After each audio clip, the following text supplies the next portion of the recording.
So we'll write the first C program, and till now we have discussed about the variables, the constants, the keywords now. And now we will combine all these in order to make our first program. The first program is always what we call as hello world program.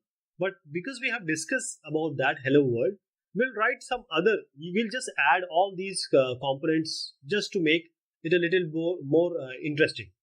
So before we actually write the first C program, we need to remember certain thing, that each instruction in C program is written as a separate statement. So complete C program is nothing but the combination or the series of statements.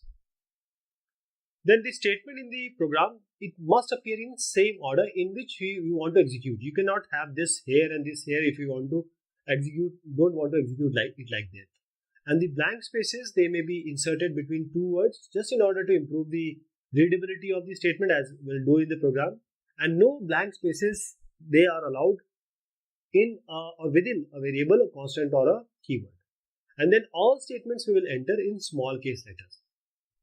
C actually has no specific rule for the position at which the statement is to be written, but we'll try to do it in a free form. And this is very important, every C statement must end with a semicolon. Semicolon, this acts as a statement terminator.